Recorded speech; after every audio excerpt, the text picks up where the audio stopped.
L'écho pour tous, présenté par Mehdi Lukim. Madame, monsieur, bonjour. Alors, si vous êtes nationaliste, et nous espérons que vous l'êtes, parce que c'est bien de rester à la mode en période de crise, eh bien c'est à n'y rien comprendre parce que les conservateurs allemands d'aujourd'hui parlent comme les conservateurs américains des années 80 et 90. Comme si le fait d'être conservateur pouvait effacer les différences de nationalité. On croit rêver. Mais pourquoi donc les conservateurs allemands ne sont pas contents ? Eh bien parce qu'on a appris de la bouche de Mario Draghi, président de la Banque Centrale Européenne, la BCE, que les perspectives économiques ne sont pas bonnes. Du coup, dit Mario, faut bien faire quelque chose, mais quoi ? Eh bien d'abord, Mario et la BCE vont faire baisser les taux d'intérêt auxquels les banques vont vous prêter de l'argent si vous avez envie d'emprunter pour acheter une maison ou un appartement, de manière à ce que vous passiez des commandes aux entreprises travaillant dans le bâtiment. Le problème, c'est que c'est tellement la crise qu'on voit mal les ménages, les familles, se ruer actuellement chez leurs banquiers pour emprunter de l'argent.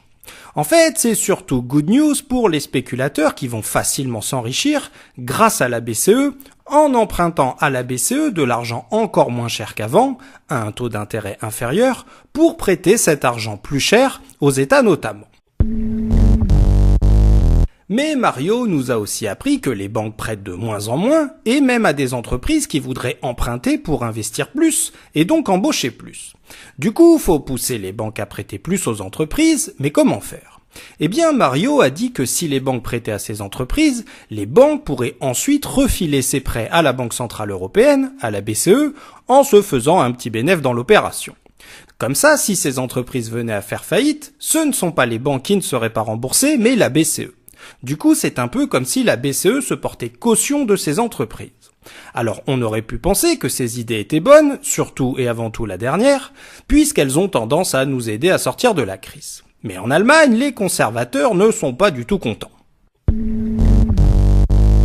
En effet, selon les conservateurs allemands, un peu perdus dans un espace-temps bien à eux, c'est déjà pas normal que la Banque centrale baisse ses taux d'intérêt de manière à ce que ça coûte moins cher aux entreprises et aux ménages d'emprunter pour produire plus et embaucher plus en période de crise, non pas parce que ça faciliterait la spéculation que ça va entraîner, mais parce que ça reviendrait à aider des pays en difficulté, donc en faute. Mais surtout, c'est encore moins normal que la BCE veuille relancer l'activité économique en poussant les banques à prêter plus aux entreprises, parce que ça voudrait dire que la BCE va créer de l'argent, et ça leur rappelle de vagues documentaires à la télé sur l'hyperinflation en Allemagne dans les années 20. Et toutes ces décisions de relance économique, Reagan, Thatcher, consensus de Washington sortaient de ce corps, c'est pas bien parce que ça pousse les pauvres à ne pas faire des réformes structurelles, comme en Grèce, qui pousseraient l'État à réduire encore plus ses dépenses, au détriment des plus faibles, de manière à ce que l'État réduise son trou dans la caisse, son déficit budgétaire. Alors dire à nos amis conservateurs allemands qu'on sait depuis la crise de 29 quand on a été à l'école, et qu'on sait depuis 2008 quand on n'y est pas allé, que ces idées ça ne marche pas du tout, ça ne servirait à rien parce que ce qui se cache derrière ces théories économiques fumeuses, c'est la théorie théologico-philosophique selon laquelle, mon pauvre, si tu as des problèmes, c'est une juste punition de tes fautes que tu rachèteras uniquement grâce à ta souffrance.